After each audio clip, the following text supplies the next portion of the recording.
Well, you break dance and you break dance to catch up with the Seek dance, but you're sinking. Welcome to Sync Floyd, the podcast where we watch every movie ever made to see if it syncs up with Pink Floyd's 1973 Magnum Opus, The Dark Side of the Moon. My name is Gareth Blackler, and part of my crew is James Barron. Hi there, key dance crew member James Barron here, grooving, getting ready to get funky on the pod. How's it going, Gareth? It's going well. Would you say you're a good dancer? I would say that I'm a confident dancer. Oh, yeah. I wouldn't say that I'm a good dancer. I feel like we've given this advice before on the show, but most of dancing is confidence and that you just got to get out there on the floor and shake your funky stuff. And whether or not you have any good moves is for other people to determine. But hey, at least you're bloody trying, right? Yeah, you know? For sure. I think everything I lack in skill on the dance floor, I'm making up with in determination. Yeah, I feel very similarly. A lot of bravado out on the floor. Yeah. You know? Yeah. I think I put in the effort. Like, I watch a lot of music videos and kind of things like that, and then half-ass the moves at a party. But man. I think you get some actual choreo down. I'm just moving my body in ways that it was not designed for. Going full goblin and just wailing around on the floor, you know? That's my move. But hey, some people love it. Yeah. Mostly me, but you know, I'm not dancing. Well, I'm not dancing for the other people. I'm dancing for myself. Exactly. Yeah. You gotta dance for yourself. I feel like that is already a song. Yeah. But not a song on Pink Floyd's 1973 Magnum Opus, The Dark Side of the Moon. That's for sure. No. Did you say that at the top of the show? Maybe I didn't feel like you did. Oh, good. It just becomes verbal wallpaper now. I guess so. I was like, oh man, did he mention the Magnum Opus? I may have missed it. That's weird. Do you think, if you had a graph of how many times you've heard and said Magnum Opus since we started this show, do you think you've gone up? Oh, massively so, yeah. Okay. There's a big old spike. I feel like... I was going to ask this later in the show, but our dancer names, you know how everyone in this movie that we've watched has their own wild dancer names? I feel like one of us should be Magnum and the other should be Opus, but I'm going to let you decide which. Yeah. Oh, gosh, that's a really tough one. I reckon... Having the name Magnum is a big responsibility. Yeah.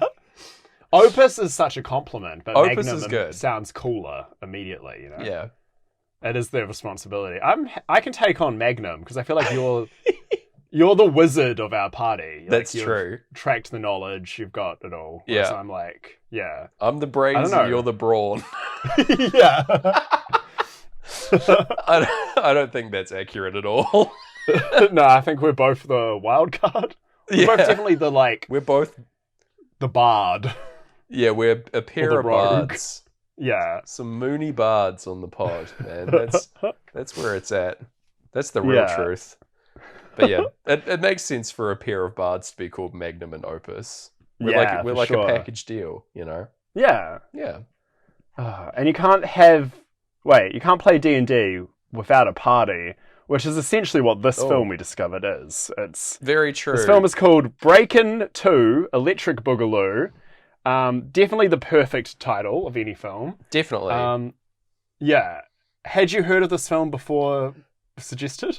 So, I thought that I hadn't. I was fairly certain that I'd never heard of this and it was going to be a brand new experience for me. But as I watched it, I recalled various things, and I'm almost definitely sure that I've watched it with you in the past. And I was like, okay. It all flooded back to me. Certain parts, I'm like, yeah, I've definitely seen this. So, yeah, I had just forgotten, it turns out. Wow. But, yeah, shameful but true. Well, I guess the storyline for this movie is paper thin. It is. One GSM piece of paper. Oh, yeah. It's going to be easy street for me describing this one. But that's all good. So I'm happy about that. But yeah, it's definitely a good time outside of... It's not really about the plot so much as absolutely. a vehicle for showing off sick moves. Much like Magic Mike. is a vehicle Yeah. for like showing off sick moves. This is definitely like the origin story, you know. Yeah. Similar These vein. moves are sicker, I'm going to say. Oh, These are some 100%. sicker moves. Yeah. The sickest Magic Mike's moves. not doing anything near the magic these boys and girls do. No way. Absolutely.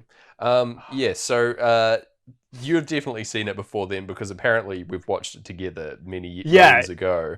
It must have happened because I remember watching it with a mutual friend of ours, and unless you watched it separately with the same friend and we just like pieced those two together, Could be. I'm pretty sure we must have seen it together. Yeah, that would make more sense, right? That was just like all in the room. Maybe like I only remember like fragments, so maybe I was doing something else in the meantime. Dancing isn't usually my thing. Like watching a dance flick. I've had various trials and tribulations with dance films. The only movie I've ever walked out of the cinema for was Step Up 3D. Or I think that was the name. It was and I walked out after the 3D food fight happened on screen, and there was a hot dog floating in front of my eyes, and I'm like, yeah, I'm done. See ya. Did you storm out because you were disappointed because you reached for the hot dog, it didn't exist, and then you just had to go and get a real hot dog? Yeah, it's like me as a homeless man floating after some food. It's like, this hot dog isn't real. I'm swiping at thin air. No, unfortunately, it was just a regular like standard fare for a dance movie, you know. Yeah. Save the Rec Center, etc. But but they were just finding ways to use the 3D to no service of the plot. They were just like literally floating things in front of your face every now and then, but otherwise it was a regular 2D movie, and I found that immensely frustrating. That's fair. Because the 3D movie is like a whole thing that you're going to see. Like it should be adding to it, not subtracting, right? I don't know. Yeah. Yeah. I have a weird feeling that movie was that and Avatar were the only ones actually shot in 3D of that fad. Oh my god. Was that? But don't quote me on that. I cannot believe that it was shot in 3D because it was so underutilized.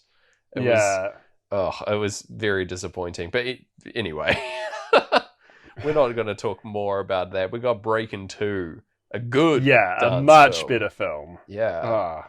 Oh, what a time it was. Most praise for Step Up 3 was for its dance sequences and effective use of 3D. So well, I'm here to disagree with the critics. I'm here to drop in my my formal review of that. Yeah, it's bad. Don't go. Deal. 2012 or 2010 or something. When did that come out? 2010, yeah. Yeah, 2010. Yeah. James, don't go to the theater. 2021 James is calling you up and tell you.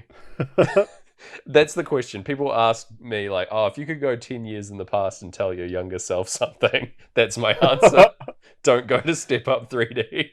Wow. Just use your like July night for something else. Yeah. There you go. It was a free ticket as well. Oh, so that's why I didn't feel bad walking out because I hadn't paid for it. And so I was just like, well, I'm like not really losing anything. It's a net negative being there. You looked a gift horse in its 3D food-filled mouth. Damn right. Yeah. I'm not ashamed of that fact. I'll stand by that. I'd walk out again. I'll allow it. But yeah, Breakin 2. Electric Boogaloo, thank you. There are some surprises ahead. Is this the origin of Electric Boogaloo as a subtitle?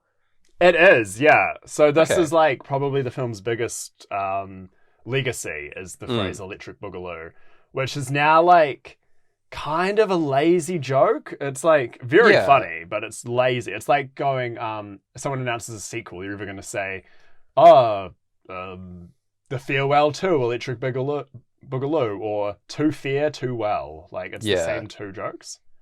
Yeah, they're Too Fast, Too Furious crossover. Yeah, no. Like, it's sort of become synonymous with the sequel, almost. Yeah. Yeah. It's definitely an easy joke, but I think everyone, like, appreciates it. It's like one of those ones that's, like, a Hallmark joke that all the kids would get, forever. Yeah. It's a timeless classic, much like this film. Much like yes. One very fun fact about this film. It's the sequel to Breaking 1, which we can probably figure out. Yeah. Breakin' 1 is based on a documentary called Breakin' and Entering. Oh. And several of the people who were just in that documentary got cast in the film itself, so they're playing like fictional versions of themselves. Whoa. That is a crazy fact. It is, right? Including our boy, who would probably all love, Turbo, is playing a fictionalized version of himself. His real street name is Boogaloo Shrimp. Hell yeah. Which is very Great good. name. Boogaloo Shrimp is very strong. Right? What a combo. Yeah. You've got your Boogaloo, which is is the name of a dance, like, style. Yeah. And then you've just got a shrimp. One of the few animals that probably could not do a Boogaloo. Yeah. Well, yeah, they can't do the Neko flex. Are you just going to be dropping various dance moves throughout the show? Because I'm here for it. I do need to say, and this is like, if you're someone like me who loves to do the read-in of a film, like you'll read the official novelization.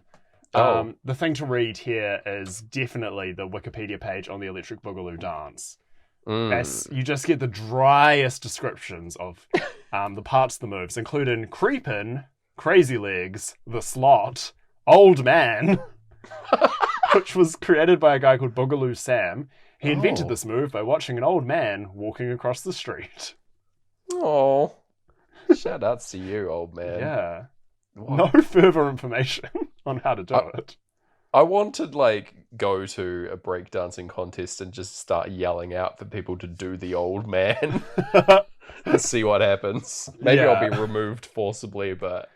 Almost definitely. Like, it's a legitimate move, all right? Yeah. You've never heard of Boogaloo Sam or whatever it was? I was there. I've been on Wikipedia. No. The best defense. Yeah. Oh no. Okay. Let's dive into this film. Let's spin our legs in the air as we record the pod. Yes. Heartbeats, opening titles, you know the drill. We're blasting some Speak to Me over the boom boxes, Gareth.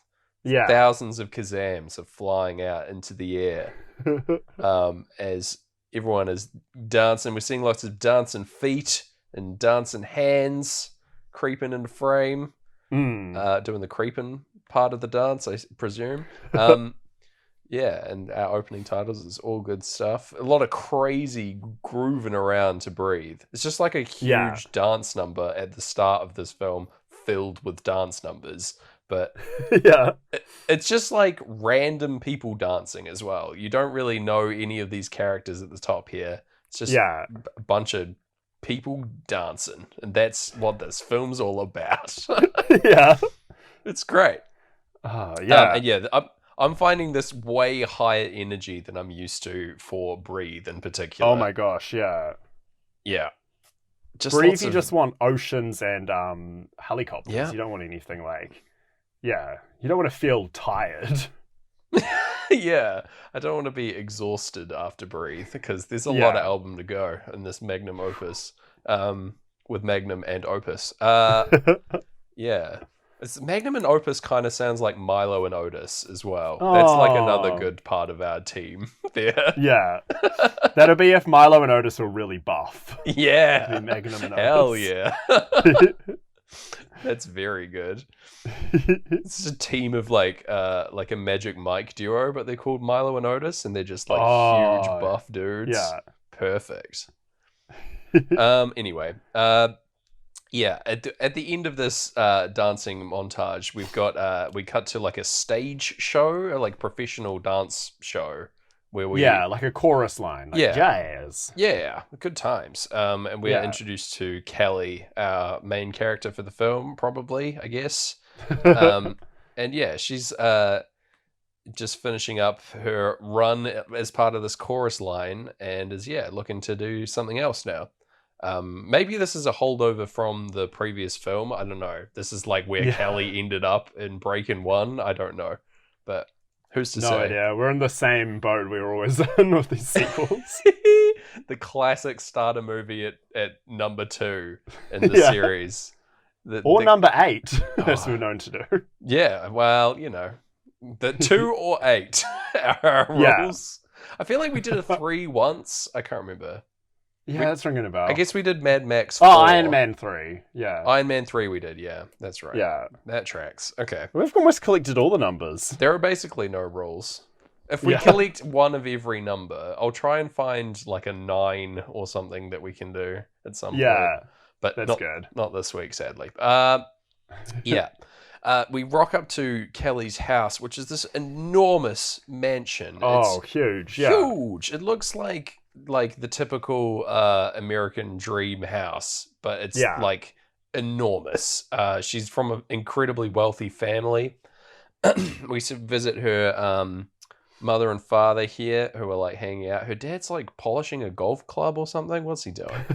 He's real into it. Yeah. He's very disappointed in Kelly and that she's following her dream of being a dancer. And he's like, you should be going to Princeton and becoming a lawyer because I'm the rich white father in America. Yeah. All right? That's what I want. And the mum's sort of like barely even there and listening. She's just like, yeah, do whatever you want, honey. She's like watching TV or whatever. And Kelly's like, no, I want to be a dancer. I want to follow my dreams. And that's how that ends. Yeah. And then, we get into On the Run now as she is in her, like, childhood room and just looking around at, like, various posters and photos, presumably from Breakin' 1 again, of her friends. And then we cut to her friends. They're Turbo and Ozone. Yes. Ozone is a tall guy with curly hair and a like little strand that comes down and like a pair of earrings as well. Great style. Turbo... He looks like if Prince had a son who like Prince thought was dressed a bit wild. Yeah, definitely. Yeah, I love it. The costumes in this movie are out of this world. So good. We've got what's his name? Bloody Turbo as well. He's got the curly hair, kind of flat top, and a big grin. He's a good looking guy as well. Yeah. They're a great pair. And they're just cleaning up the neighborhood because they know that Kelly's coming around, so they're like, oh crap, gotta tidy up a little bit. But they're also because they're like good guys. And they're the best guys. These are like, we've seen a lot of movies about friendship. We've seen particularly one movie where every third word is friendship. Yeah. And family. More family, than friendship in that one. Yu-Gi-Oh! Was the friendship one. True. But like, this is some honest depiction of friendship. These are two boys who love each other, apparently share the same bedroom, but the movie doesn't get into that. Share a bed, maybe. I don't know. Yeah, there's only one bed in that room, and they both hang out in it alone. Yeah, these are the best of friends. Definitely. I wish they had a space for a third and a fourth, because I would get us right in there if I could. Yeah, man, we'll get involved easy. Yeah. Milo and Otis. Turbo, Otis. Yeah. Turbo and Ozone. Magnum Opus, Turbo, Ozone, all sharing our one bed, like the I don't know, Charlie and Chocolate Factory grandparents. Yes. Yeah, we're double top and tailing in this big old bed that folds up into the wall, Hey Arnold style. Yeah, good times. Can't wait, honestly. That's our retirement plan for the podcast. Yeah. Share a bed with two fictional dancers. Yeah, that's all I want, okay? Don't mock my dreams, listeners. Please submit to our Patreon, listeners. It's all to get us to do that now. Please. That's the highest tier available. Yeah. Retirement. Podcast retirement. It's the opposite of a Patreon because you pay that tier and instead of getting more content, you cease all of our content because we retire. You pay us to stop, yeah. Yeah. Yeah, honestly, we're holding you hostage. Yeah, that's the ransom. It's guerrilla podcasting Patreon strats. Yeah. Yeah. Very powerful. Very ahead of its time. Oh God.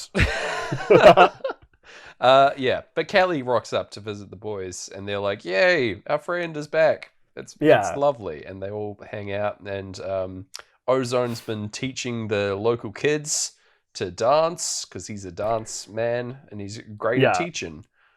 He's teaching a class, and a guy just walks over. I don't know who this guy is. There's like a group of people, and then like this guy just walks over and starts like singing / rapping. I don't know, and everyone just starts dancing again. Yeah, like it's wild. It's just impromptu dancing here in the middle of like the quad or whatever.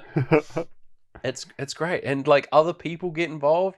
They start dancing down the street, and there's just like cops are dancing. People like repairing the power lines are dancing. Window washers. Everyone's getting involved in a bit of a boogie. Yeah.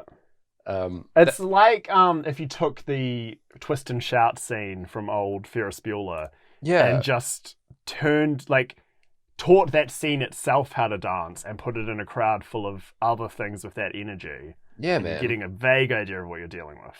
Yeah, this is a world in which like musical dance numbers can just spring up out of nowhere. It's like the world in which every like Broadway musical takes place, for the most part, where at any point someone can just say the right thing or like say a prompt and then suddenly a song will start playing. That's this world. This is where this movie lives. But fascinatingly, there are like several distinct characters in this film who clearly do not live in that world, or like actively are rebelling against this dance mania. And like so it's like if a musical, if someone who like your uncle who hates musicals and only goes because your aunt wanted him to go, walked on stage and started trying to help the movie or help the plot, tried to shut everything down and put in like a big screen so he can watch Shortland Street instead. Like, that's the vibe. But I feel like that type of person is definitely naturally selected for against in this world. They're going to be evolutionarily like cut from the world, weeded out. It's only going to be dancers because they're few and far between. These squares. Or at least what we're seeing of the movie. Maybe there's a wider world that isn't as groovy as this. But maybe, outside of their version of, I think it's San Francisco. Yeah, San Fran. Yeah. I think it is. Oh, no, it's LA. I think they talk about Venice Beach at one point. Oh, yeah. But, like, do you think, is it like, how, there was the average humans and then the dancer variant started evolving? Or have people in this universe danced this energetically their whole time and now a new subset of humans that don't like dancing are showing up? I feel like it's the latter, and there's definitely two strains of humanity here that are in conflict with each other. But they've coexisted peacefully for some time, especially through the 70s, went quite well. But but we're here in the 80s and things are changing, so look out. Reagan's in. Yeah. And dancers are out, apparently. The Footloose mayor has, like, risen to power. The Footloose mayor? No. Dude hates dancing. Yeah, the worst. What a bad man. I love the dance cinematic universe we have here. It's very good. I feel like this is the DCU. The DCU. This is definitely what the Killers were singing about in their song Human. Yeah. Yeah. Oh, gosh, yeah. We've finally cracked that one wide open.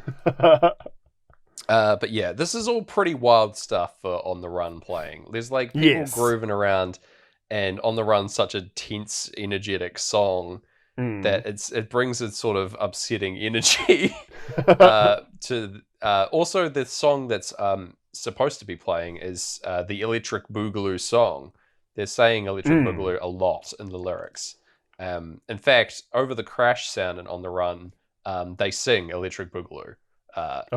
Which is interesting. So the title of the movie is dropped over that. I mean, they say it like 8 times or many, many times in the song, but one of those instances is definitely over the crash sound. So there you go. Love it. Just some bloody breaking though. They're breaking down the street. That's very good. There are like people just doing the. I don't know how to describe this. This is going to be me being like such a massive square, but I'm going to try and describe the like spinning around on your back and your legs are like propellering through the air. There are like multiple instances of this, and it's like super impressive. Like this is always the coolest breakdancing move because it looks like insanely dangerous. Yeah. Lots of that. Also, at this point, there's people just doing like gymnastics, like hand over, I don't know, like backflips, where you like put your hands on the ground and then like tumble backwards, you know. That's happening a lot. And then there's like a 5-year-old that does it here, like a child that does it like a full backflip, and I'm like, holy shit, this is the best world ever. Yeah. It's great. They're doing that over the clocks and time coming in, all these backflips, which I'm really into as well. They're alarming you as the band alarms us. Yeah, for sure. Yeah. We've like traveled a good distance down the street at this point. All our main characters have just gathered a crowd of people, and we've converged on like an outdoor stage area where there is another dance happening. It's like two dancers have collided and merged to form one big party. Up on stage, we've got a bunch of people grooving around doing their own thing in costume. They're like clearly like choreographed a dance number. And there's a girl here that Turbo has his eye on. Yes. I don't know the name of this character. I've just been calling her Turbo's Girl, which sounds like an 80s song. I want to be with Turbo's girl. Right? Like, yeah. It's very... I don't know if she's explicitly named. She definitely doesn't talk. No, yeah. She just sort of exists here as the object of Turbo's affections, but that's all right. I believe her name is Lucia. Okay, Lucia. She's he is instantly in love with her, like love at first sight.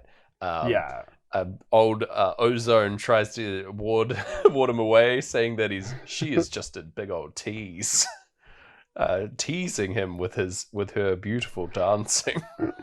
Apparently, beware of the siren song, Turbo.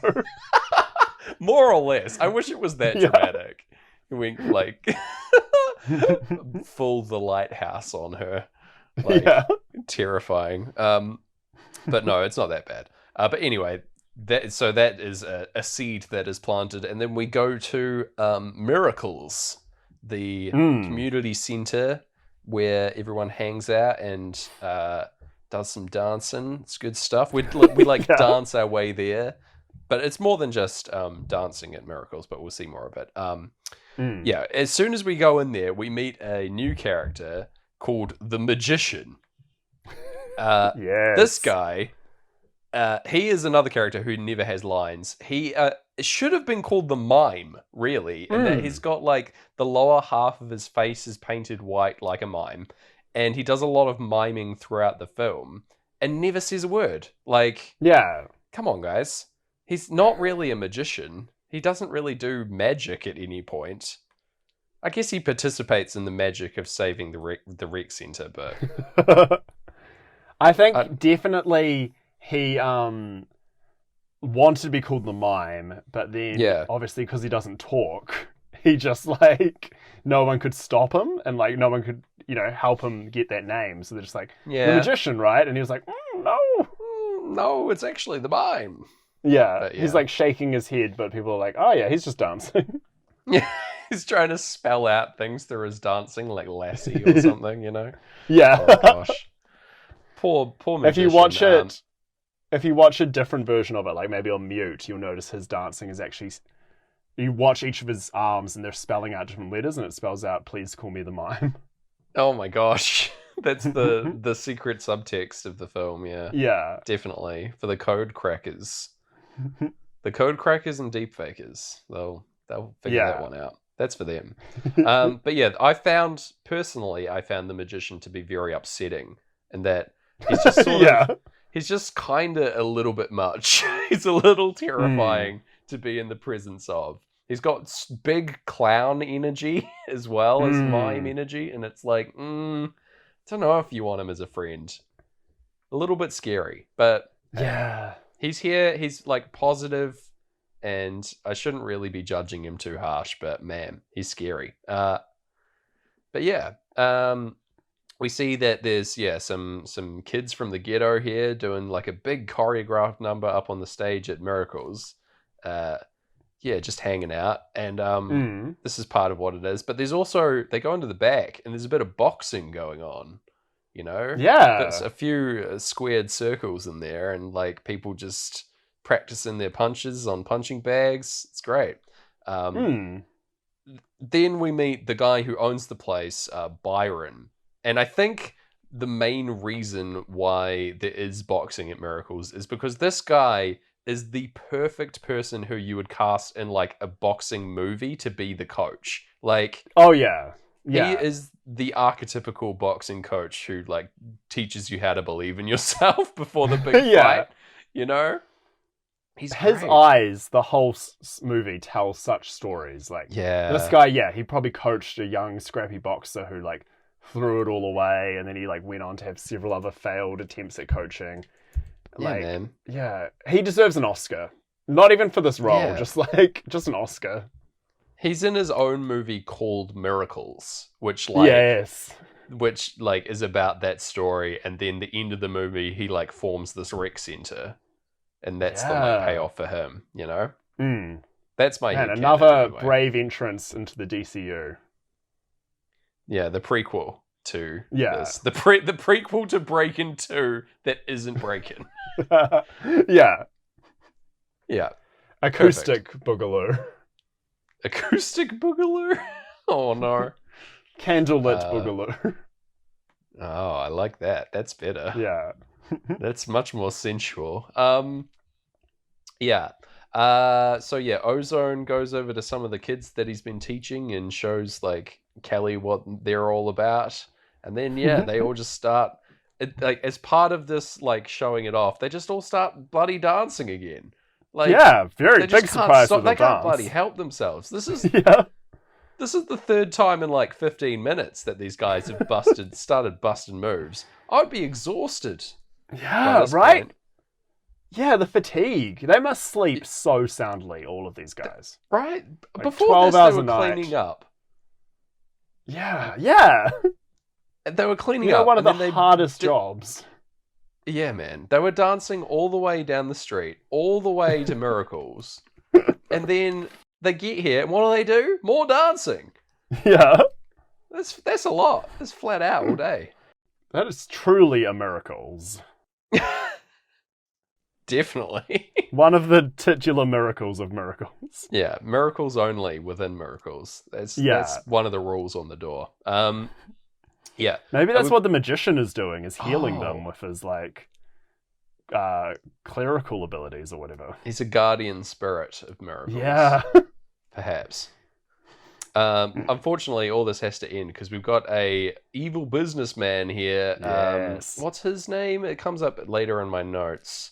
Douglas. Yes, Mr. Douglas. Mr. Douglas is here.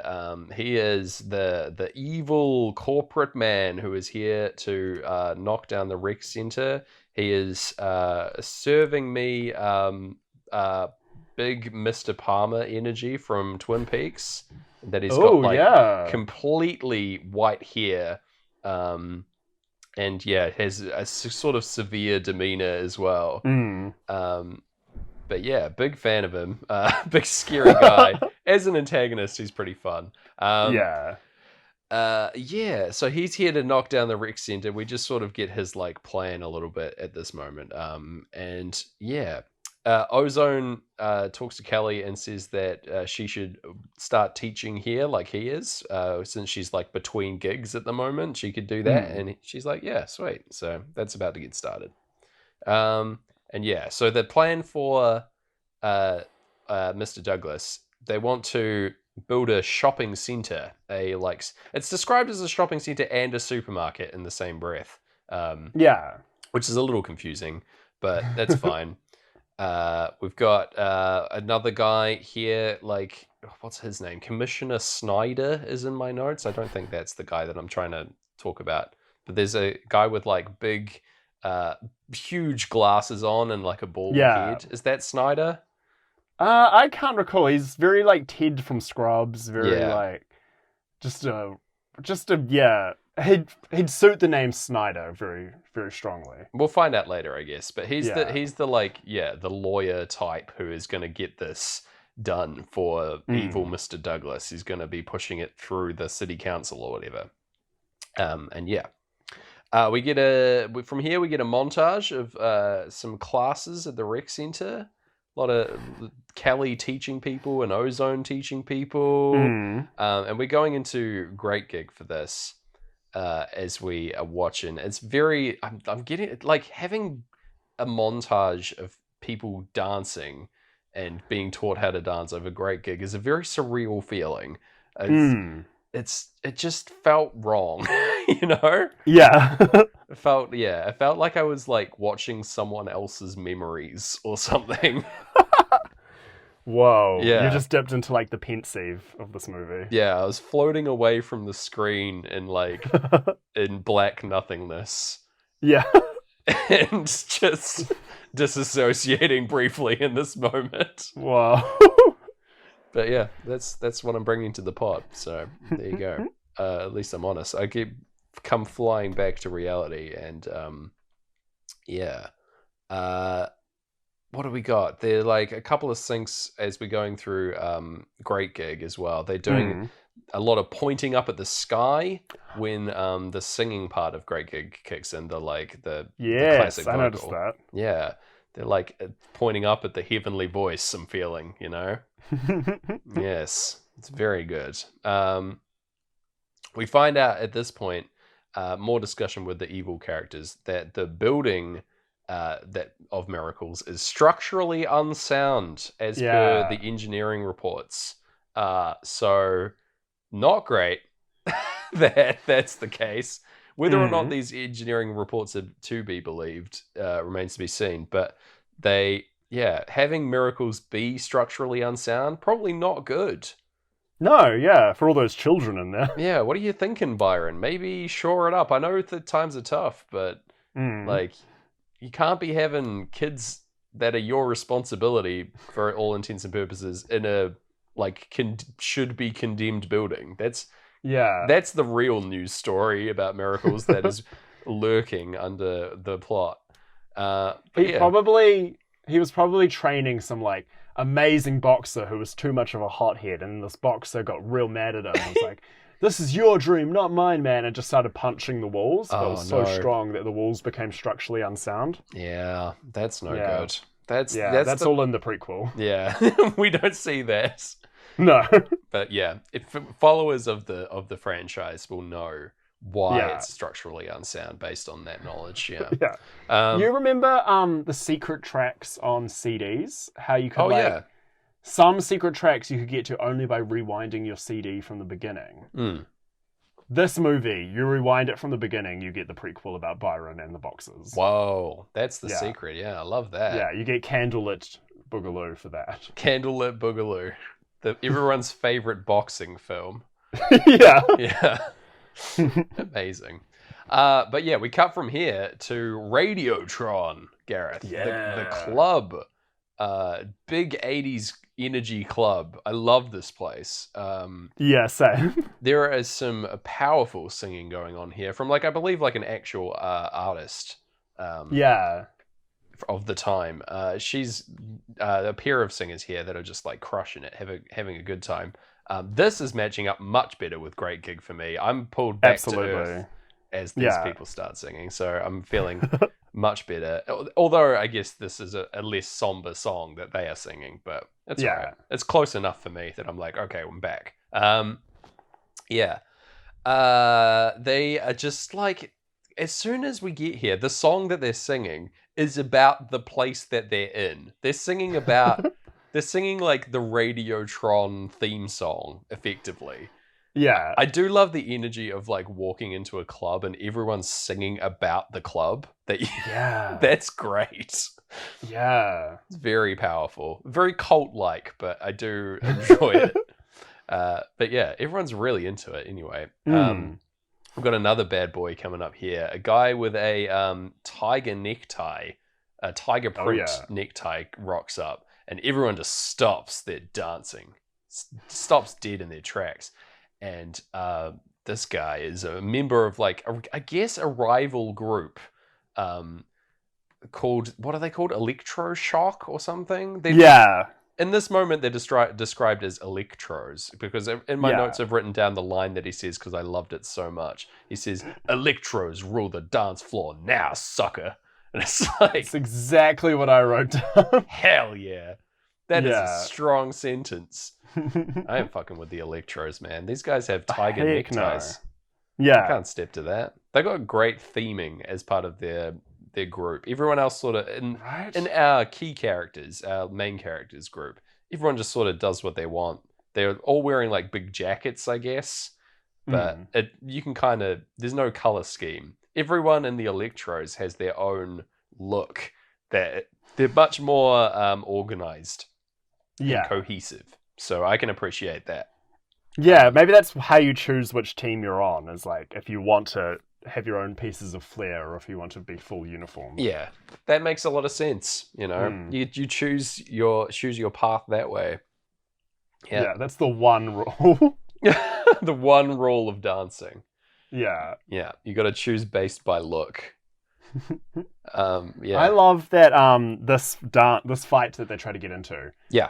Between the electros is the first time they don't try to solve a problem via dance. Yes. Even though they're both rival dancers. Yeah, there's like a literal fist fight that breaks out here. A fist fright for me. Whoa.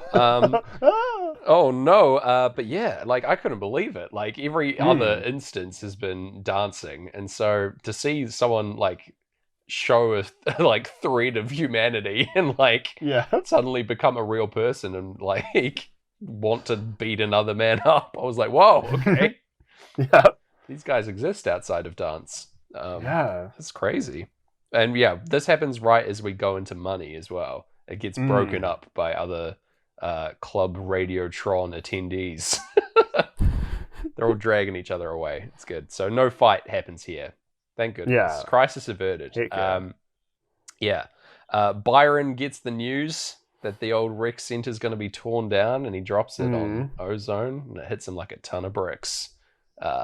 They have to raise $200,000 to save the rec center, which is a sizable amount of money in 1980s dollars. Heck yeah. That's a heap of money. They go down to like City Hall to try and like figure something out. It's really funny seeing like Byron and Kelly and Ozone and Turbo all just standing around this lady's desk. Yeah. It's very good. And yeah, she says that they have 30 days to like come up with the money, and then the trial or the hearing is going to happen for them like commissioning the city basically to buy the land to bowl down miracles and put up the shopping center. So they have 30 days. From here though, we get in a bit of money making, Gareth. I do love that all this is happening over money. It's perfectly timed. Yeah. This is very rare. That's like just in this and Speed Racer where it hasn't been about money until suddenly money starts playing. Yeah, it's like a lot of stuff here. Everyone's trying to make money. There's car washes. There's lemonade stands, which is very sweet. It's all stuff that the kids are doing, right? So it's fine. We see the magician making balloon animals, which is upsetting in its own way. But yeah, still not magic. Yeah, good on him for getting involved. He's got skills. But yeah, mostly not magic, but whatever. There's a lady painting portraits of people. We don't really see any of the portraits. I would have liked to have seen some of those, but that's all right. But yeah, everyone's trying to make the money, and they're all hustling, and everyone's also dancing all the while. We've got to have more dancing while this is going on. They even, over this, we get a song, like, as part of the montage, that's also singing about money.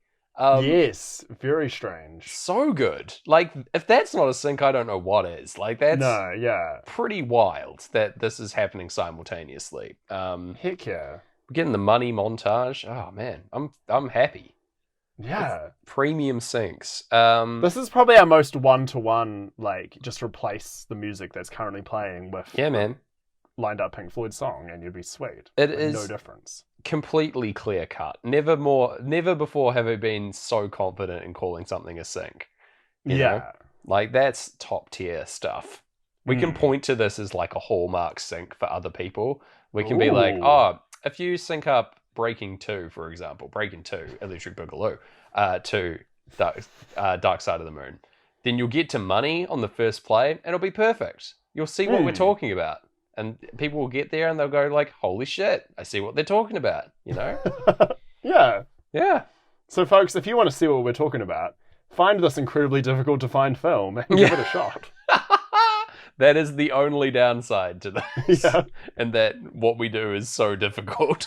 But hey. But yeah, as part of this, they also paint a big like fundraising thermometer kind of thing. Is it a thermometer? I don't really know. It's a thing where they like fill up to show how much money they've raised. It looks like a thermometer to me. Yeah, I think it's a thermometer. In America, they literally have these like big glass thermometer type things that you fill with money as part of fundraising. Yeah. I don't know if they're actually called thermometers. Maybe I'm just like misaligning what it actually is, but yeah, like I don't know. It looks like a big thermometer. They color it in red, right? It's the international sign for thermometer. Surely.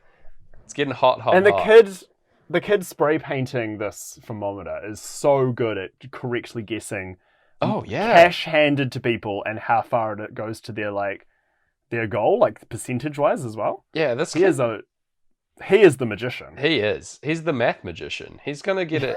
He's gonna get a degree after this film in like big maths, big data. You know. Yeah. That's his dance name, Big Data. Yes, love it. Oh, I love that name. Big Data's a band, right? I think it's a DJ. Oh, that's cool. Yeah. But yeah, as part of this montage, they've only raised $7,000 over the course of the montage, which is not ideal. That is not close to 200K. And so Ozone proposes a street festival to raise the money, like a big promotional thing where everyone will get involved and like put on a big show, and everyone will come down and donate money to save the rec center. You know, classic stuff. Yeah, it's a tried and true strategy, possibly because of this film. Yeah, that's what I wonder, is how many more, like, Save the Rec Center films had there been before this? Yeah, right? There's got to be a progenitor in some fashion, right? Yeah. I don't know. It's probably, like, I'd say the Joni Mitchell song Big Yellow Taxi is probably that was first, the idea of, you know, pave paradise, put up a parking lot. Yes. Although I don't think there's any, like, there's no saving of the paradise in that song. No, that's more about, like, the gentrification and destruction of landmarks. Yeah, that's more sad. Yeah. Although I will say, she sounds very happy in that song. Yeah, true. Is she actually on the side of the parking lot? Maybe. She's like, finally, I can park. Yeah. I'm just, like, I struggle to make it on time to my gigs. Yeah, because I can't find a I have park to go around paradise and park somewhere else. Bloody paradise always gets in the way. Just want to make my money by Pink Floyd. At least the Counting Crows sounded sad. Yes, but they always do. Yeah, too many crows. Imagine calling your band Counting Crows. Though. Yeah, I always found that band name so bizarre. Mate, you can't count on crows for anything. They're notoriously unreliable beasts. Never mind. The opposite of Rexona. They will let you down. They will let you down. Damn. We've got Callie as well here. She is, meanwhile, as all this stuff is happening, as she's not helping with the montage, but she is auditioning for a show in Paris. That's her thing. She's getting very excited about. Well, she's like being offered the audition for a role in Paris at this moment, I think. Yeah. We see this back at the rec center. They're doing some painting and stuff for the festival that's coming up, and there's a lady here who is very jealous that Ozone is hanging out with Kelly. She's an ex-girlfriend of Ozone's that is still on the scene and sort of just is hanging around. They're still like friends, I guess, but whenever Kelly is around, she just is the most jealous bitch. Oh my god. I can't believe her. She's awful in this movie and really nasty. And her whole motivation is that she just doesn't want Ozone to be with any woman. It sucks. She's really awful. This lady. She's another character that I don't know the name of, which is really bad. But again, I don't think she is given a name throughout the film. But whatever. No, yeah. She's just nasty. And as soon as Kelly comes on the scene, she was like carrying this bit of wood with Ozone and just drops it and walks away. So mean. Come on. But yeah, she is a part of this crew. It's always awkward when you go out with someone as part of your dance crew, right? Yeah, and then like you break up, but you're still in the crew together. Like that's always gonna cause issues. Oh, poor that Ozone. ruined my dance crew. Yeah. It ruins so many. But the solid Gareth dancers have never been the same. Yeah. Respect for these guys for actually like maintaining the friendship. Because like outside of her being really jealous of Kelly in this issue, they seem like quite chill with each other. Yeah. Yeah. She's just like weird and jealous, but whatever. So yeah, they're doing that, and Ozone's kind of annoyed that Kelly's wanting to leave and go to Paris. Because he's like, what about the kids? We've got to help the kids. But this is diffused by electro rock boys. The electro boys from earlier. They throw like a grenade in through the window. I don't know what this is. It's like a little smoke bomb or something. Yeah. They break a window at the rec center, which is a big no-no. That's no good. Yeah, exactly. And everyone chases them down. And yeah, they're here. They've got their broken down car that has Electro written on it in spray paint. And they're all here in their like black leather jackets and tiger bandanas. And I like their look. It's good. Yeah. But yeah, it's about to throw down. And instead of having a fist fight like earlier, this is where we get our dance battle, Gareth. Yeah, thank goodness. That we so crave. This song that starts playing starts out with the lyrics, "Attention, you've entered the battle zone," which is very good. I'm glad they asked for our attention before we entered. Yeah, man. It's dance breaks. Dance break time over Breakin, breaking it in at the end of Money. We're going into Us and Them, which is a weird song for a dance battle to take place over. But oh well. It is, again, if we're doing a like standard Us and Them thing, it's an us versus them scenario, a dance battle, right? Yeah, like, for sure. It's full on us and them. That's what's happening. Dichotomies. You just couldn't have a dance battle to that song unless you were like going to have competitive slow dancing. No, sadly not. Oh my god, competitive slow dancing. I'm back in. Hell yeah. You have to like dance with the person you're competing against. All right, yeah, man. Yeah. We got this. It's like an explanatory song of what's taking place, right? We've got everyone's dancing around and battling. People are using nunchucks. I don't know where these nunchucks have come from. Yeah. But the Tiger guys came prepared, our Electro boys, and but using bin lids as shields, rubbish bins, busting those out. Very strong.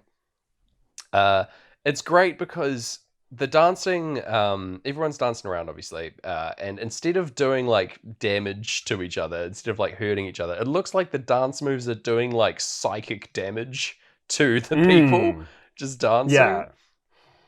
It's very good. I Each move kills you in a previous life. Yeah, man. It wears down your soul. Yeah. Oh, man.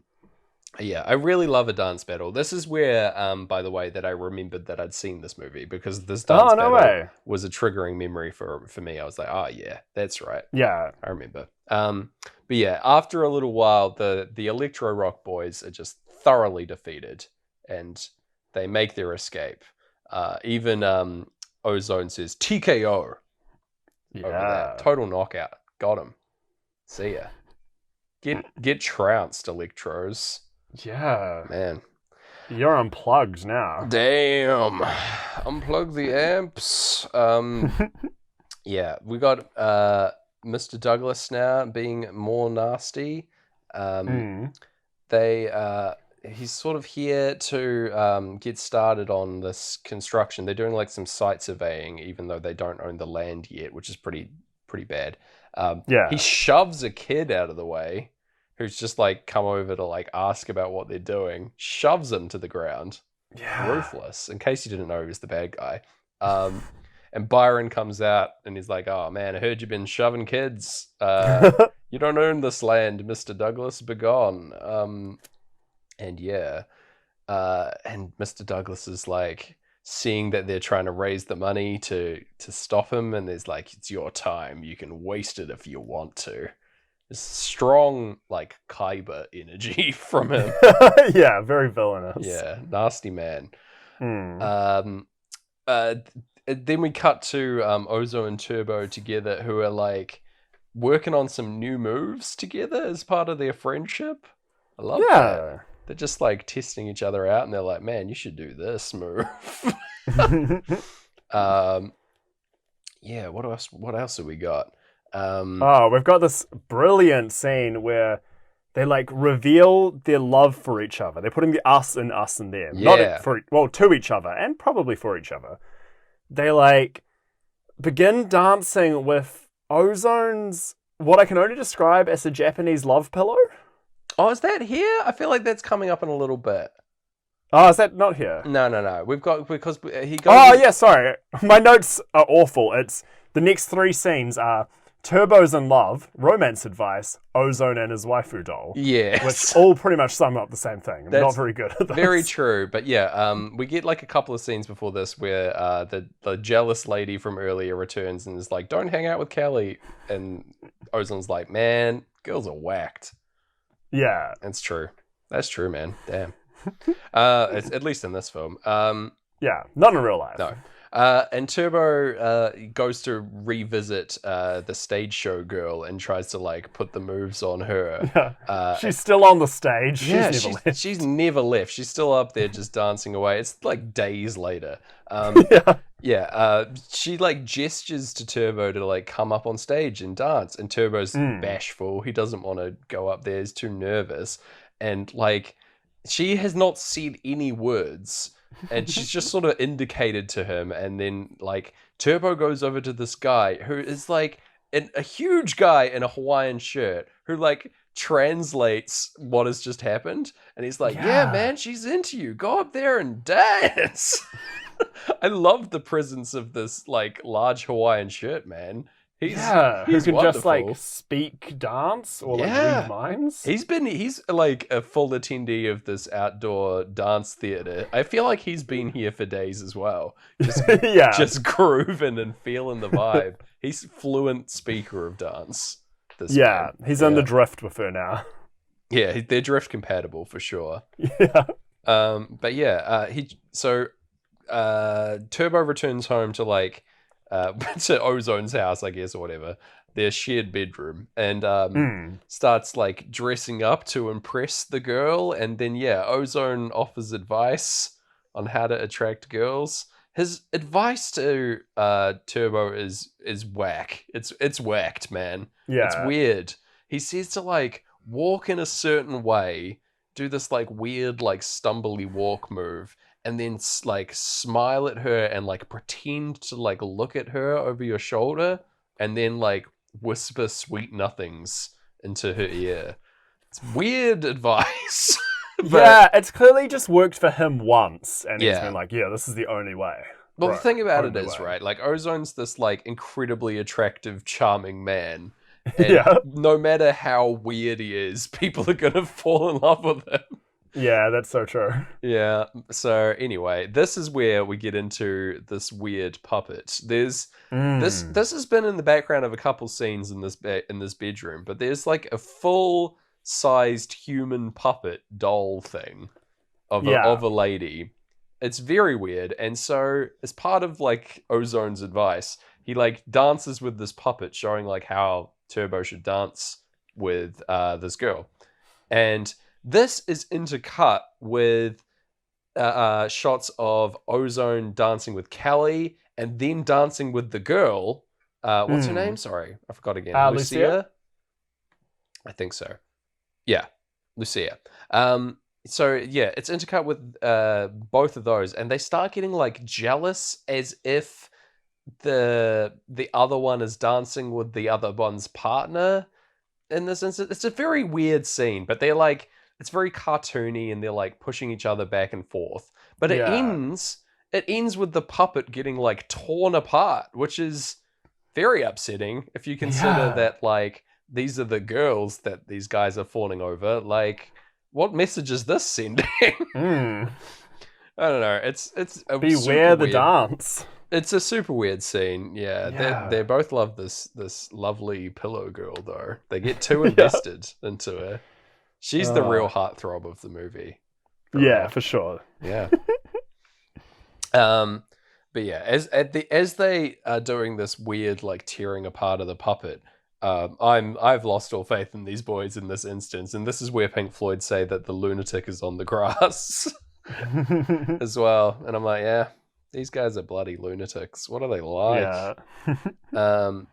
From here we go to Kelly's audition. She's doing this dancing around in like a very black stringy outfit kind of thing. It's like a very intense performance that she puts on, and it goes really well. Her dance skills as like a actress, pretty unreal. She's definitely like a professional dancer. Like other guys in this film are like popping and locking, etc. But this lady is like a dancer, full stop. You know? Yeah, I reckon she's like classically trained. Yeah, probably. Stuff like that. Yeah. She goes back to her parents, and her mum and dad discuss like what Kelly's up to, and the dad's like still annoyed that she's like hanging out with street kids, basically, like full on racist dad. And then she's like, the mum's like, oh, but she's doing like charity work, you know, like helping out the kids and stuff. And her dad's like, no, she should be in Princeton.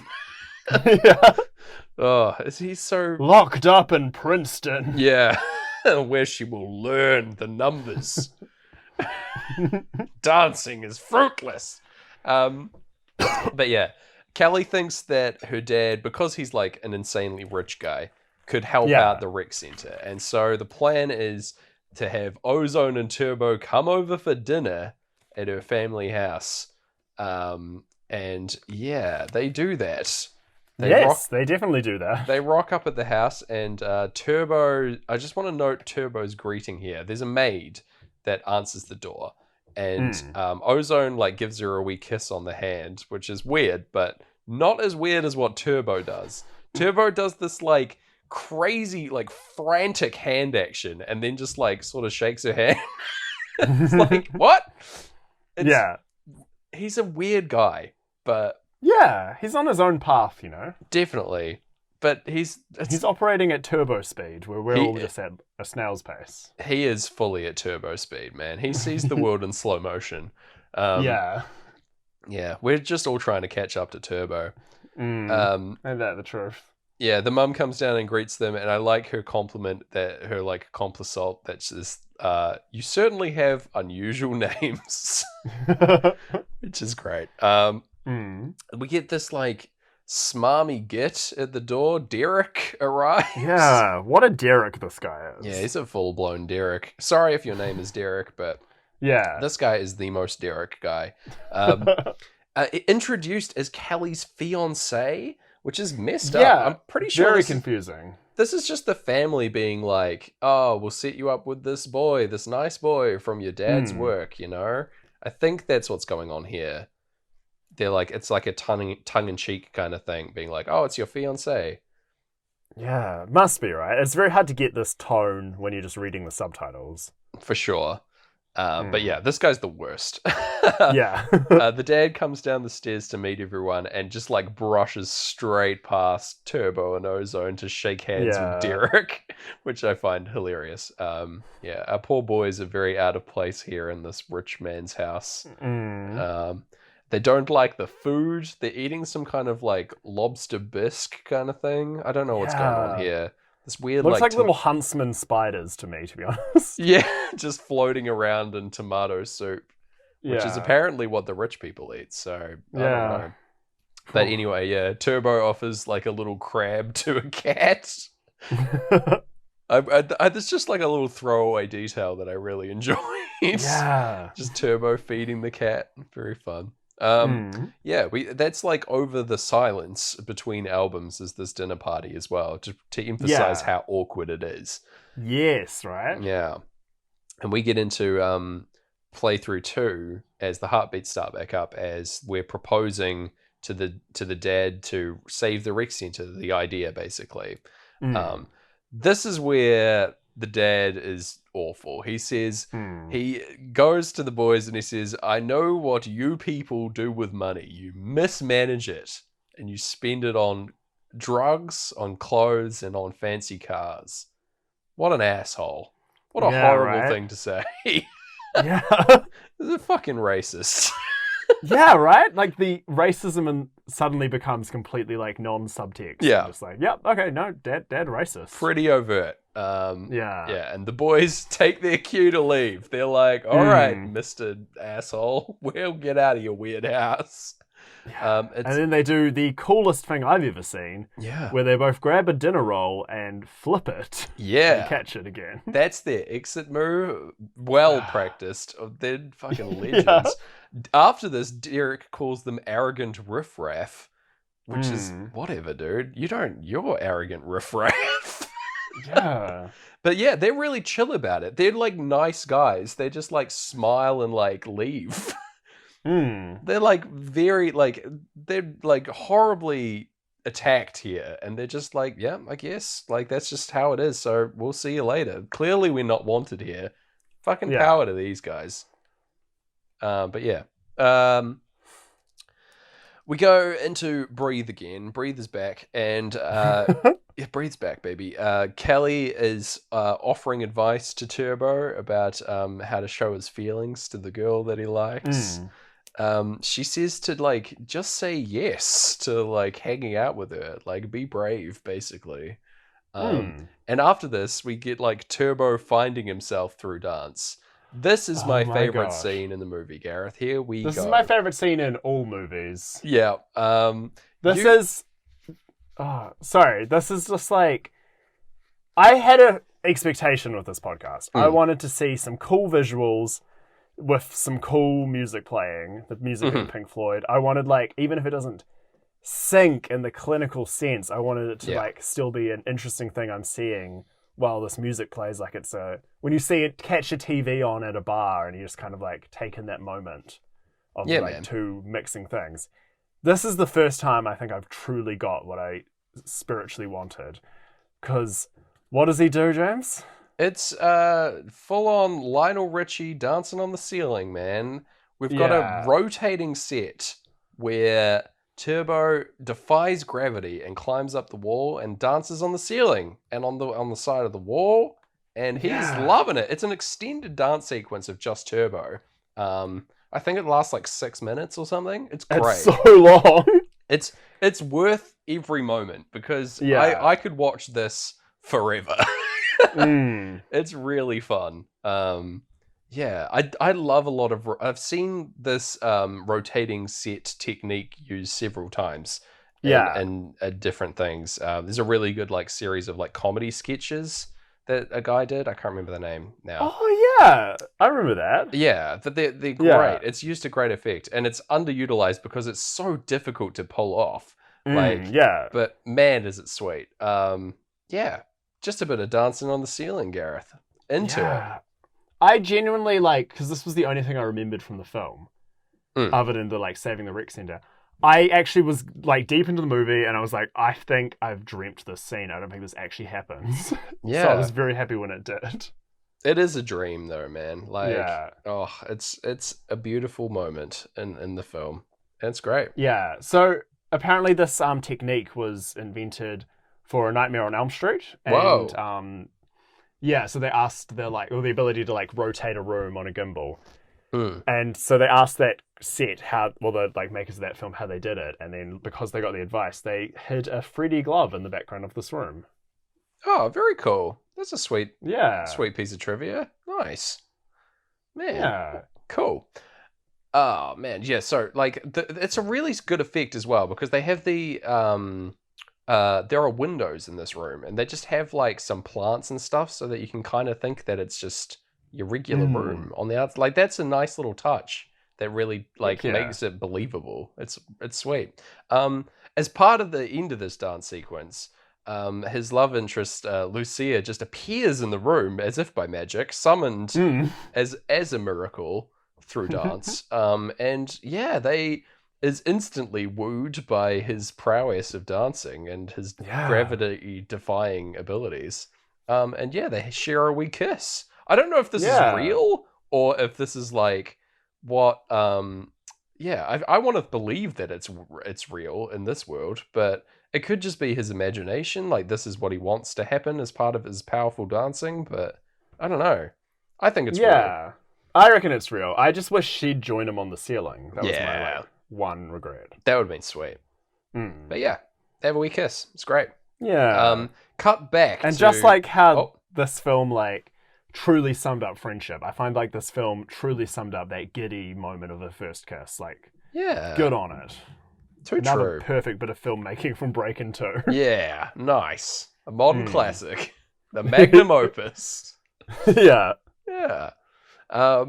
Yeah, we cut from here back to Club Reggae, not Reggaetron. That's a different thing. Robotron, is it? Yes. Yeah, Club Robotron. Yes. And who should be Radiotron, sorry. Radiotron, there we are.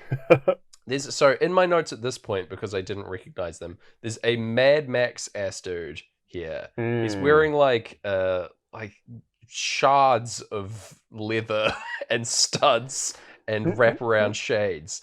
And little did I know, but this is Ice-T. Right? Like a young, powerful Ice-T running Club Radiotron. I presume the founder. Like, he's got to be. He's great. It's just like having a grand old time. We've got who else is here? We've got Ozone grooving around, showing off some moves. And we've also got Jesus, I'm losing track. I'm going insane. I think everyone's here. Turbo and his new girlfriend. His new girl? Yeah. They're hanging out and showing off. Finally free from the stage. Yeah, finally. She's outside. She's able to move around through this power. But yeah, over the crash sound, they're like grooving together, which is... I don't think a sync, but whatever. Between this and the clocks, though, there is someone attending Club Radiotron that has this horrific rubber mask on.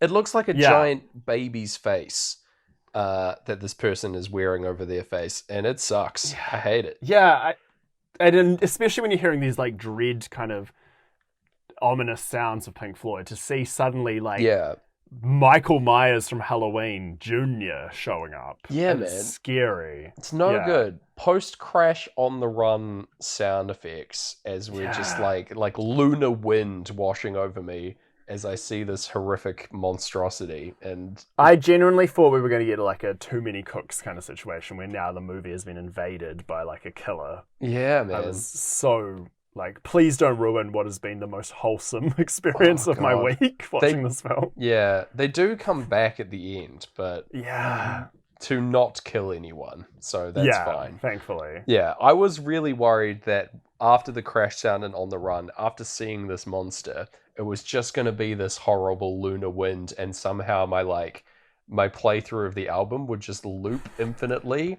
Like... it would just get to the end of On the Run, and I'd just have this like 10 seconds outro just playing infinitely over the rest of the movie. Oh, yeah. Yeah, that would not be fun. The aux cord in friend of the show Madeline Smith's car is doing this amazing thing now where if you play music and don't have the like phone or iPod in the right position, you just get essentially a lunar wind. You just get this kind of thing happening, and then you pause the song and it stops the like lunar wind sound effect. Man, so if you're worried, there is a small chance that sound may just happen to you. Oh no! Okay, I'll watch myself. I guess I'll be careful around don't the watch. orcs. Don't watch Breakin 2 while listening to Pink Floyd in friend of the show Madeline Smith's car, and that is a hint for everyone listening. Also, maybe just don't watch movies in a car. Like, that's safe. That's safe. Probably good advice. But anyway, adding to the dread as well, we see Ice-T, who I have to point. This was my best joke I've ever written. Yeah, because he's wearing all these leather spikes. I called him Spiked Ice-T. Oh yes, yeah. Now that's a spicy joke. Oh my gosh. I felt like that was like a succulent meal that you just fed me. Delicious. Well, while everyone just dabs their napkins, like their mouth after that joke. And dabs. We get to see like Spiky Ice-T just smash a vinyl record, and then there's this DJ like who's over his face. Yeah, right? Yeah.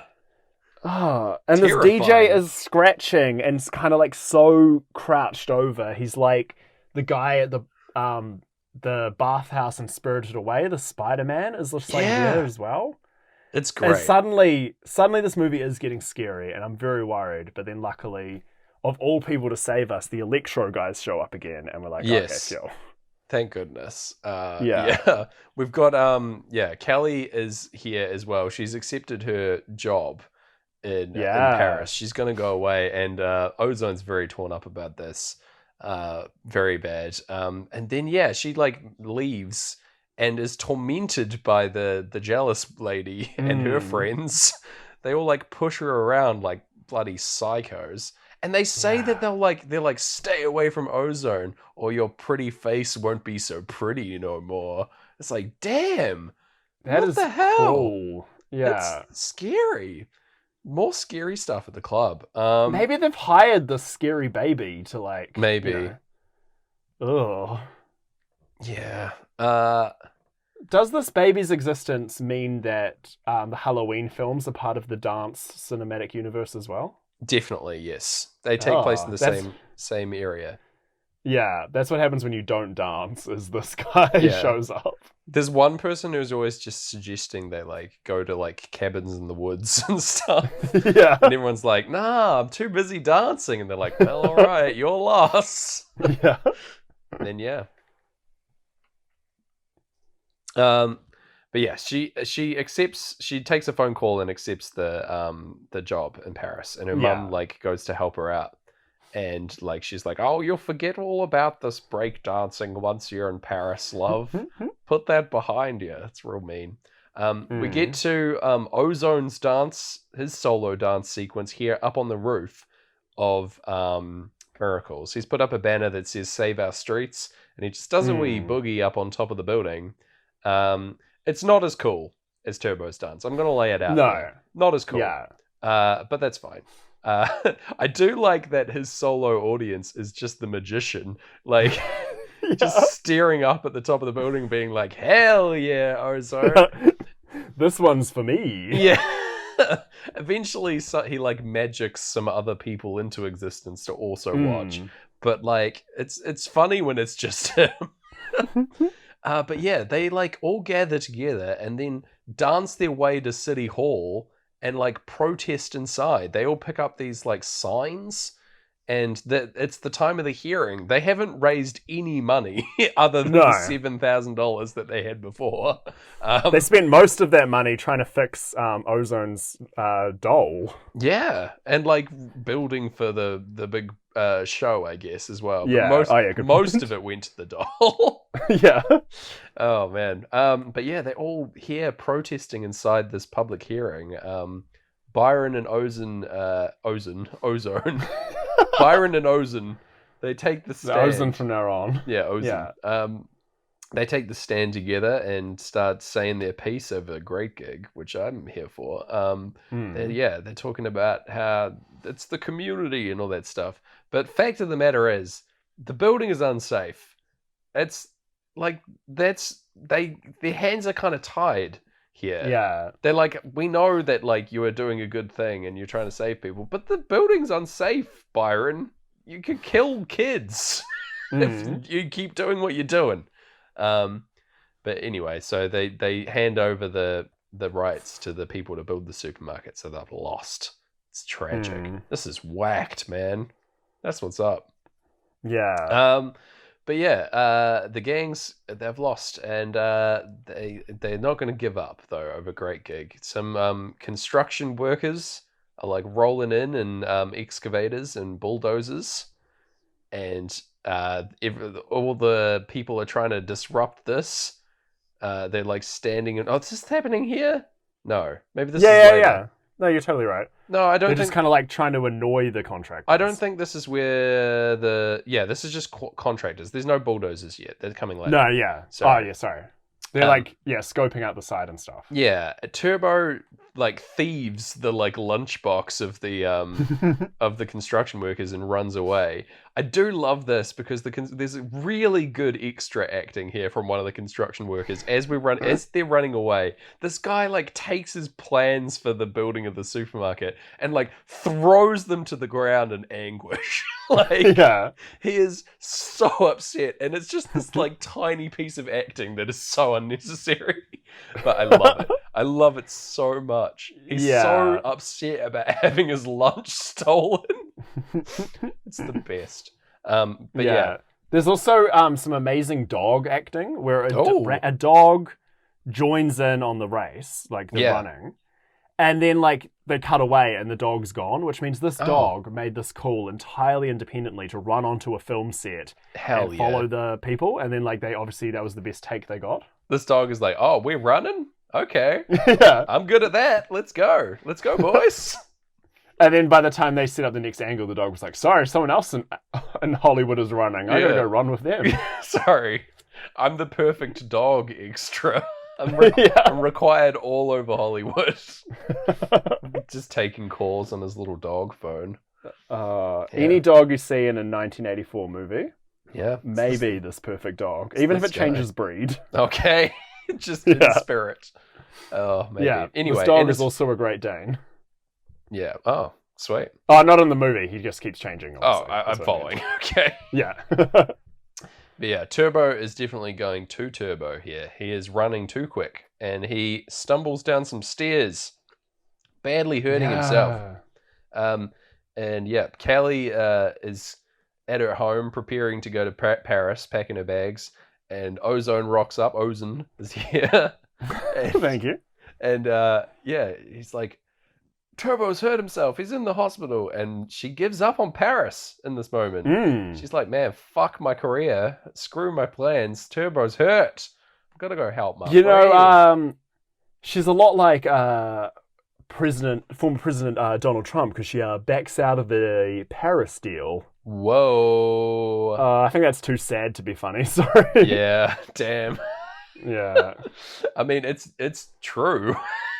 It's an accurate joke, but it cuts to my core. Oh. Yeah, sorry. Anyway, so Turbo's in the hospital and very sad. They're doing various things they're all gathered around to try and like be with him and help him out. He's got this big cast on his leg and he's out cold. He's like either in a coma or like just knocked out, I don't know, from his fall. Yeah. Having a rest. But he's resuscitated from a kiss from Lucia. Wakes him up. The magical Sleeping Beauty kiss is Turbo's back. I love it. And now, as part of this, there's like my most unexpected dance sequence of the film. There's this hospital themed dance where like people people are taking stethoscopes and like putting them up to his foot and like trying to do some dancing there. The dance breaks out into the halls of the hospital, and then they're just grooving around. And who should come out, Gareth, but 4 sexy nurses. These guys are legitimately credited as Foxy Nurses in the credits. I love that. That is exactly what they are. That is a completely accurate credit. They are here and just like they powerful nurse energy. They come out and just like start touching various like injured patients on the head and instantly curing them of their diseases and ailments. These people start popping and locking in their crutches, and it's great. Where were these nurses earlier when all these sick people were in the hospital? They can only be summoned through dance, clearly. They should get these nurses to touch the walls of miracles and fix them. Oh my god, they should. Yeah. Anyway, this sequence like bloody destroyed me. I was losing my mind at these Foxy Nurses, Gareth. I was hyped out of my mind. They were like they break out into like the offices of the hospital, and there are like panicked hospital administrators that are slowly won over by the dancing. Which is great. Easily the weirdest moment of the film.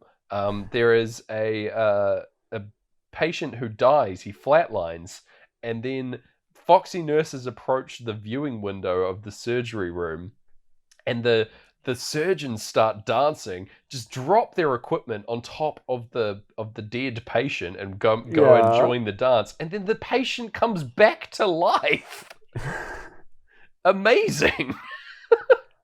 It's so strange and so messed up because like they should have put it in a slightly different order where the man comes back to life first and then the doctors start dancing. Yeah, or like he comes back to life and just starts dancing.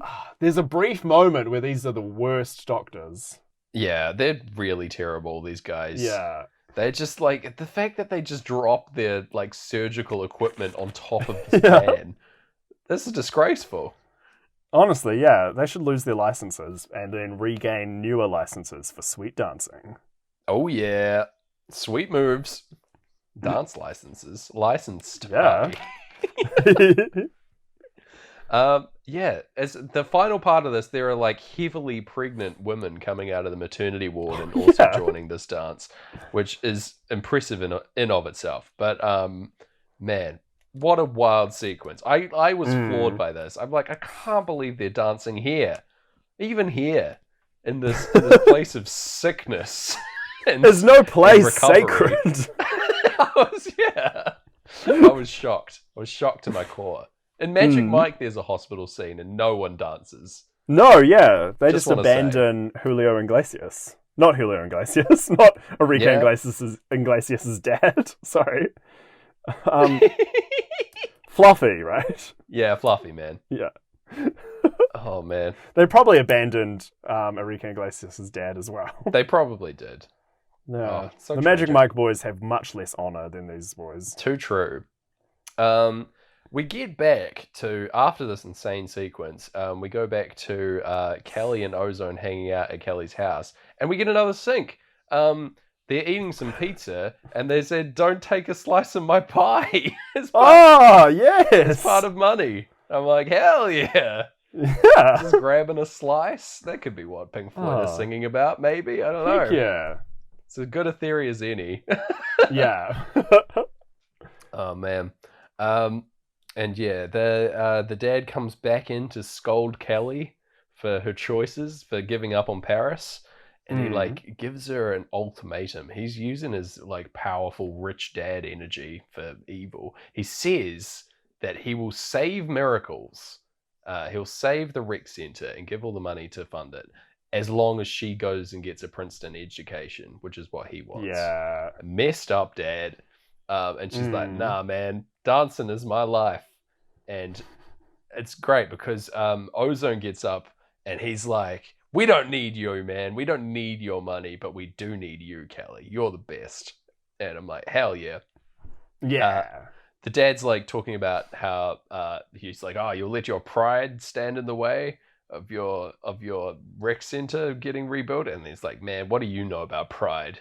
Damn, ruthless. Yeah. Love it. Yeah, we get into us and them coming up now. Yeah, Kelly's here to stay. She's helping out. Everyone's gathered around and helping build this like insane stage in the front of Miracles. Turbo makes his grand escape from the hospital with the help of Lucia.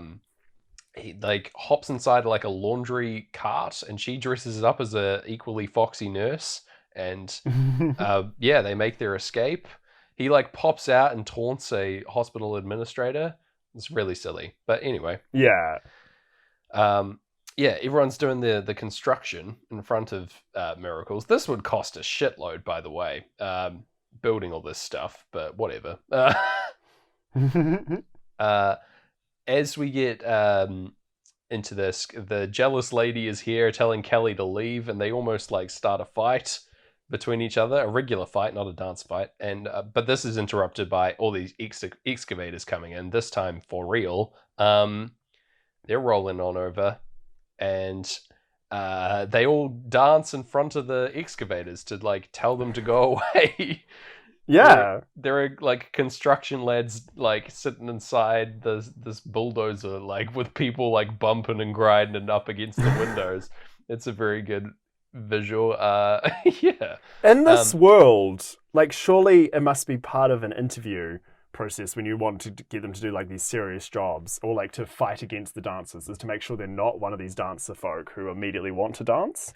Yeah, it's like definitely part of it. They're like split contingents into whether or not like your interview is a dance-based interview, or if you hate all dance. That's like question one, you know? They're allowed to ask you at the start of the interview. They're like, are you a dancer human? Are you human or are you dancer? And if you're a dancer, you get to just like do a choreographed routine instead of an interview. It's much sweeter for like introverts and people who don't love like it's the same. It's like trial by combat rules of like days of yore, but like ingrained into interview culture. I really enjoy that concept. I think that's great. Yeah, well, I'm locking that in. I think that should be definitely an option going forward. Yeah, another part of the dance cinematic universe. Yeah, let me show off my higher ability through expressive dance. All right. Yeah. Please. Oh, it's beautiful. Yeah. But yeah, Mr. Douglas is also here, and he eggs the construction workers on, being like, don't stop for these dancers. Just keep going. They'll move. And yeah, they get all the way up to the edge of Miracles, and Turbo is here and just like starts chucking stuff at one of the construction workers, and Mr. Douglas is like, go, keep going, and the construction worker's like, no, man, I'm not gonna run over a kid. Like, Mr. Douglas can't see that how messed up what he is doing is. But anyway, the construction workers back off, much to the chagrin of Mr. Douglas. But they managed to ward them off here, and this this event is immediately known throughout the whole city. Because news readers descend upon the scene and report outside of Miracles, getting the word out better than any of the people of Miracles could at all. Like, it's on national television. Everyone is going to be seeing this. And Mr. Randall is the name of the man who is the guy who switches. I think I called him Commissioner Snyder earlier, but his name is Mr. Randall. But here he is. He's the guy with the glasses. He switches sides because he knows what's up here. He's like, listen, I'm part of the city. This is really bad publicity for me to be like siding with you, a businessman, over the community that I represent. And so, screw you, Mr. Douglas. He's like, this is a big snafu, which is great terminology. How often do you hear people say something as a snafu? You know? That's true, yeah. Especially like, I don't know. I think I've talked about on this show how I used to think that swearing was invented in the early 2000s. So I wouldn't have expected it in the 80s. Yeah, definitely. Goes all the way back, Yeah. There's a rich history of swearing. Yeah. And this goes to prove it. Snuffo. Yeah. As part of the interviews, Douglas goes on alongside Byron and they have a chat. And he's sort of extorted live on TV to donate $10,000. Yeah. By Byron here. Byron's like, Mr. Douglas is like, yes, I'll donate a generous $3,000. And he's like, yes, that wouldn't be enough for the for the development. It's not very much, is it? No, that's silly. No. And yeah, so it's great. Just some back and forth between these two. Yeah, they even interview Ozone. He gets on the tube. He's saying like his interview is great because he's just like this endearing, positive guy who's like, we're still $150,000 short, but come on down and party with us. Like, yeah. He's like very good. We can definitely raise all that in a day. In 30 minutes. Yeah. We get into the big stage show at the end here. Turbo's cast gets cut off for the show. He's like fully healed through the magic of the Foxy Nurses and is ready to dance. And yeah, the true magicians. And there's a lot of fast cuts here between the dancing and the donation goal thermometer. Yeah. Like the amount of fast cuts at the end of this sequence, they like it's almost a strobing effect. Like, I feel like there should be a warning as part of Breakin' 2 that like flashing imagery. Because it was a little hard to watch. There's a lot of it. Especially the like tonal jump between dance and money. Yeah. Like, unless you're Pink Floyd, you can't make that kind of jump from funk to money. It's unfair. You don't want to do it at such a high frequency anyway. No. Like the boys in the Floyd have it down pat and that they know the perfect arrangement to get you to believe it, right? The perfect marriage of music and money. Yeah, only Rick Ross knows the arrangement as well as them. Yeah, it's true. Damn right. Yeah. I only trust Rick Ross to do that. Like as a man is the perfect marriage of music and money. So it makes a lot of sense to me.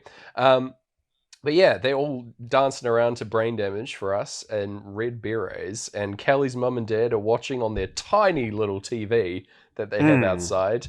The height of luxury during the 80s, this tiny television. Fantastic. This is where we're introduced finally to Ice-T, who we saw earlier. And I'm like, holy shit, that was Ice-T the whole time? It's great. Also, he has a partner as part of his routine, Hot Tot, who, just for this movie, he's got like a little backup kid. Yeah. Hot Tot. Bring back Hot Tot, honestly. Put Hot Tot in every Ice-T thing. For real. If Ice-T releases another album, but this time with Hot Tot. Yes. Please. I need more Hot Tot in my life. Alongside I need them to write Hot Tot into SVU and stuff. All the Ice-T acting. Yes. Premium. Oh, I love it. They're just like a consultant that Ice-T goes to when he's really stuck. Oh no. But yeah, it's so good.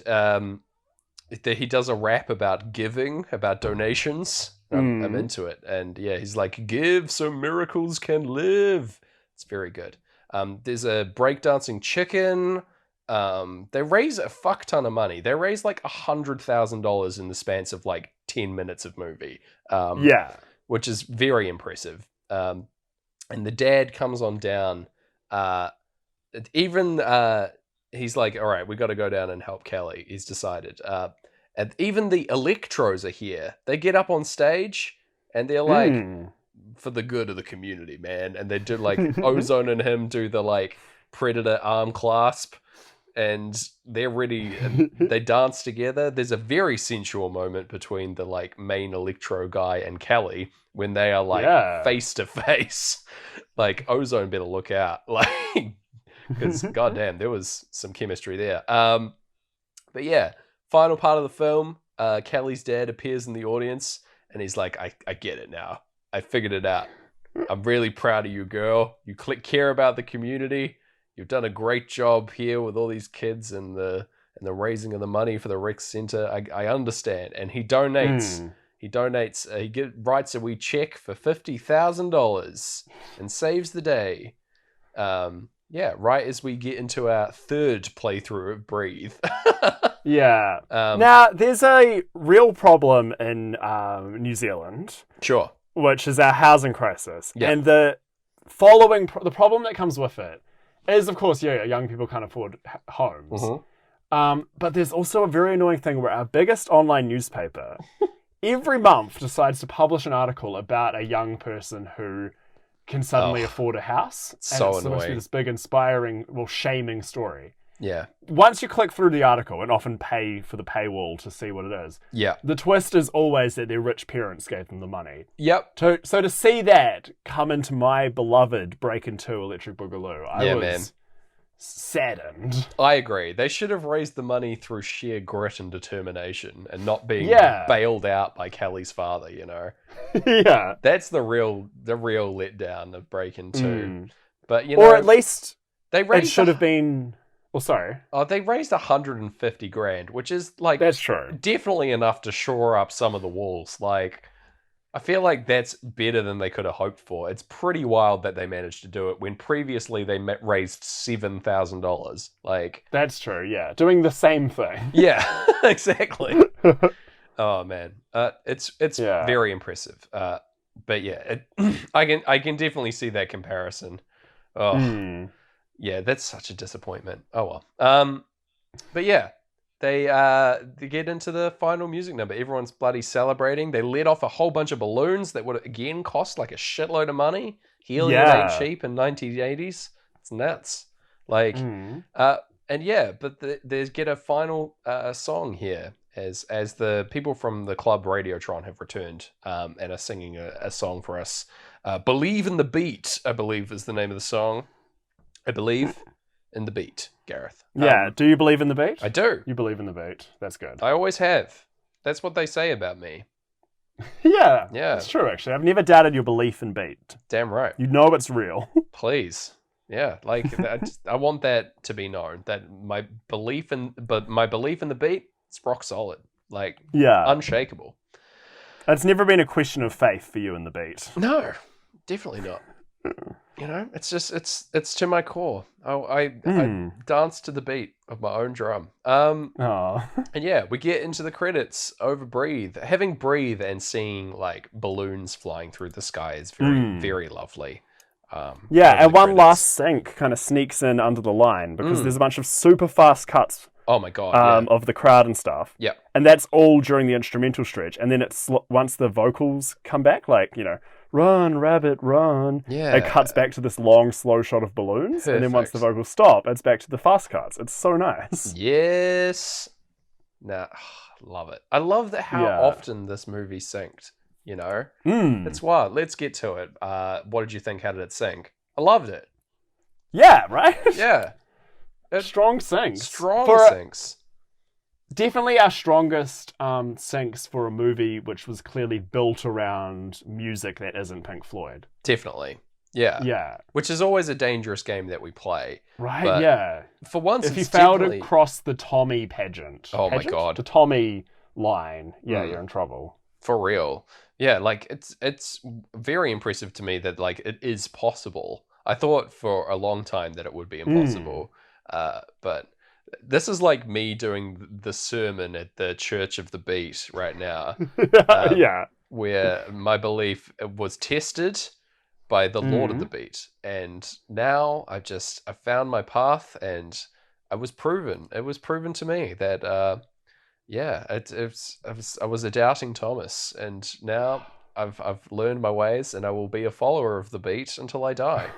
Wow. Yeah. Well, you can't ask for less than that. I reckon we've got to give this a pretty high ranking. Yeah, I'm feeling a 9 on this. Strong. Yeah. Strong. I'm feeling a 9. That puts it just below Cocoon and just above Moo. Yeah. Hell yeah. That's perfect. Breakin' 2, Electric Boogaloo, 9. Mark it on the graph. Love it. Believe in the beat. The beat created by Nick Mason of Pink Floyd. Yeah. The beat. No. Is he the drummer? Who knows? There's no way to tell. Never mind. He is the drummer. He is. The beat believes in you as well, is the truth. Yeah. Oh, man. There we go. That's another one for the books. Marked on the graph. What are we doing next, James? Next, Gareth, I don't have a clever segue or anything, but I know for a fact there's a scene in particular that I feel like will be a pretty good fit for our boys in the Floyd. We're going to be watching 1941's Dumbo. Oh, yes. So... yeah, heck yeah. Yeah, so look forward to that one next week, listeners. Anything to plug, Gareth? I believe when this is coming out, it's the final week of Comedy Festival, which does mean 10 p.m. at the Covert Theatre from the 19th to the 22nd. You can see Love Lamp and Friends. An punk rock improv party show with stand-up comedian guests featuring your old mate Gareth Blackler. Please come. It's going to be a hoot. Hooting it up. Hell yeah. Yeah. Hooting and hollering on the stage. Yeah. And if you're listening to this after that's happened, I don't know what to tell you. Gareth's still out there being funny. Yeah. Thank you. Still being a cool man. Hope. You know? Hope I haven't run out of all my jokes that week. Yeah, man. Catch us on Twitter at SyncFloydPod. Catch us on Gmail at syncfloydpod@gmail.com. YouTube, Spotify, everywhere. You cannot move for Sync Floyd. We're on all the socials. Catch us on Bebo. We're on Facebook. We don't really mention that much. Bebo's back, by the way. Oh shit, we should get on Bebo right now. You have to be invited to Bebo, but I should I'll go and lock in our Bebo username now. Alright, sweet. Because you can reserve it for when you get the invite. Give us your one love for the day. Oh, please. Yeah. Put us in your top 16. We'll be your other half. Yeah, we'll be your other half. Sync Floyd, we'll be your other half. Yeah. Aw. We'll see you on the dark side of the moon. On the dark side of the moon. Yeah. I'm just breakdancing now. Oh, wow. Wow, look at you go. Woo! Ow. Oh.